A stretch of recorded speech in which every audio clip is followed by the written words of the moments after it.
Hi everyone. I'll give everybody a minute to filter in here.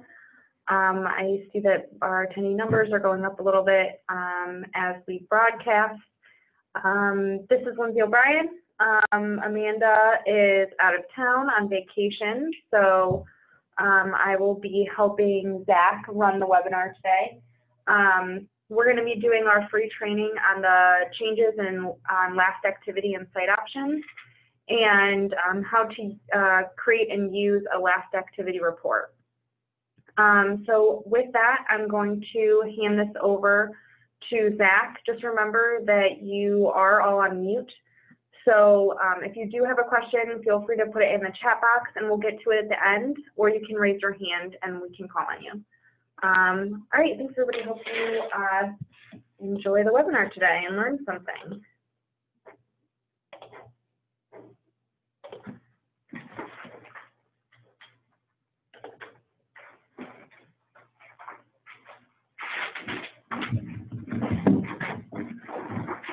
All right, how's everybody doing today? This is Zachary. I don't know, are we still waiting on anybody else to come in, or we're just going to go? Okay. So in our upcoming release, it's not out yet, but it should be going out fairly soon. We included this new feature over on the admin site options page that's going to give you better visibility on who's working the accounts. And this option over in the options tab is called the not include auto action and last activity. So usually what used to happen was anytime a credit class would generate, it would automatically update whatever that auto action or whatever that last activity note was, and it wouldn't give you visibility on the last time that somebody actually worked that account. So now by enabling this option and saving it down up here, it'll only show you manual communications that were sent out to the customers. And today I'm going to give you guys better visibility on how to do reporting on that. So I'm not going to go through that, but that should automatically update. So when you enable that option and save it down, it will automatically go through and remove any auto activity on the last activity note. So if you go over to my accounts page, there will be, several last activity note fields, like last activity note, last activity date. This will all give you visibility on who was on the last time the account was worked. And if you go into the view settings menu, there's actually there's a button right here that'll show you a bunch of hidden system default views. And if you load up this last activity view, it'll already get you a great start at looking at last activities. You'll notice here that it moves over this last activity date and last activity note fields. And you can start getting visibility on when an account was worked. So you're able to save this down under an alert, so you can get weekly reminders if you ever need to, give a report to your boss to let them know what accounts you worked on in a week. You're able to save this down as an alert and have it send out weekly. So I'm going to go through an example of how we can get a running sheet of notes that you can export or set up as an alert. So over on this test account that we have,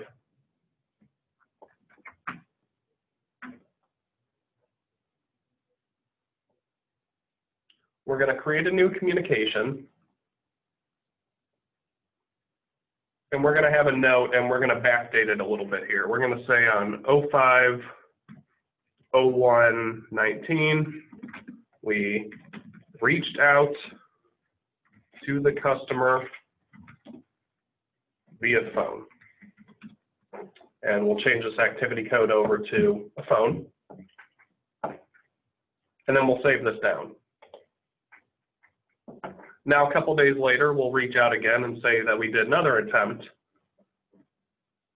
And so we'll click on this blue communication icon for that last time that we reached out.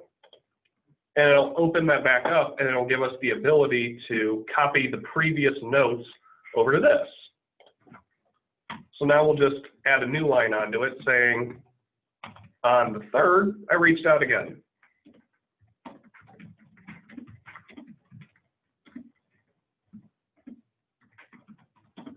And this time they still didn't answer.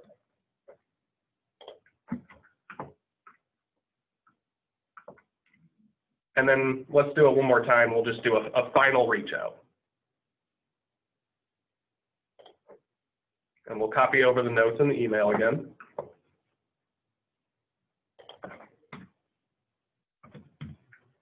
We'll say on today,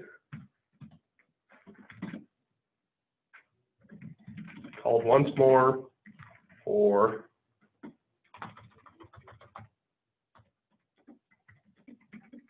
a final notice and emailed afterwards. And then we'll save that down. Now, if we go back to that My Accounts page, and I already saved this down as a custom view as well as saving it down as a weekly report that can get sent out as an advanced alert. But if we go and look at this, if we go back and look at this view, we can see now that that last activity note and that last activity date updated to today's date and has the complete log of every time we reached out. So 5/8, 5/3, and then you can export this information out to Excel, and that way you're able to keep track, and it has all the dates, and you're able to keep track of the last time you reached out to somebody. And the filter is automatically set up to show you the oldest ones, so you're able to work your way up and work those older ones. So if you have, you know, accounts that are 90 days overdue that you want to work, you're able to get visibility on that and do reporting on it.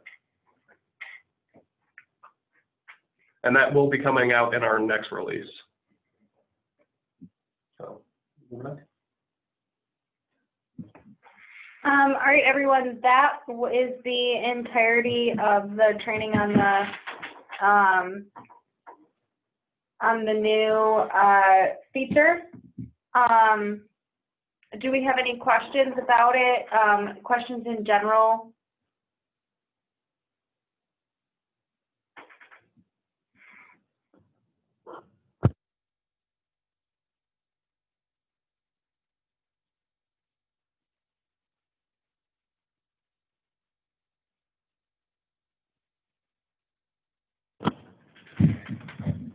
Sue, I see that you have your hand raised.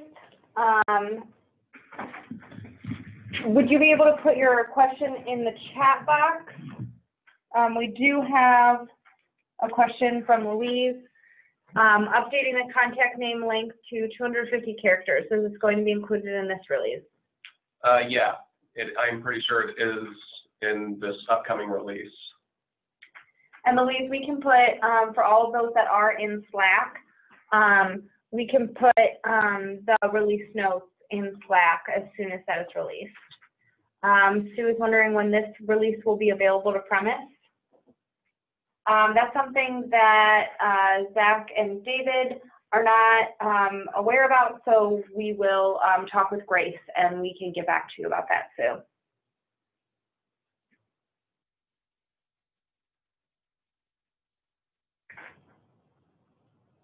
Do we have any other questions?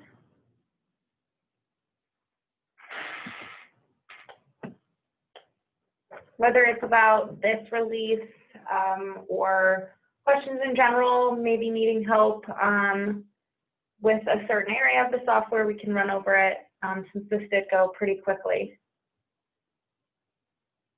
Are there notes for this release under support as well as in Slack? Yes, there will be our usual release notes that we put online, and then Zach is always working on adding more knowledge-based articles as soon as the release goes out. Yeah, specifically this new feature that we've added on disabling and enabling this feature in the site options. This has already been published, so you guys are able to go search for that article. I believe it's named specifically after the option itself. So if you guys have any further questions, If you head over and you're able to search in the knowledge base for this, not include auto action and last activity, and there should be an entire knowledge base article. And I believe I'm going to be updating it soon to get you guys better visibility on how to do reporting with it. But this will get you running with how to enable the option and what it does.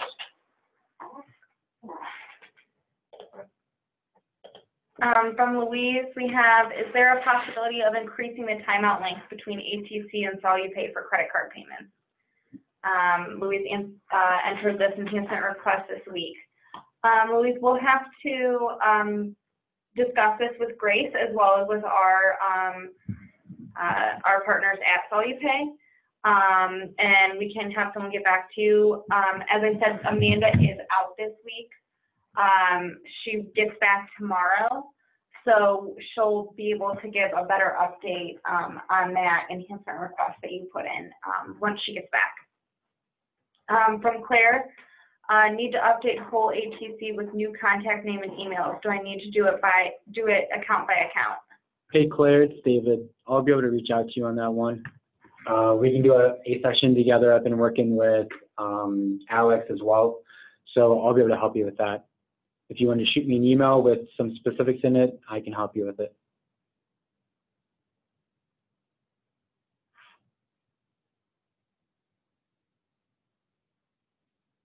Great.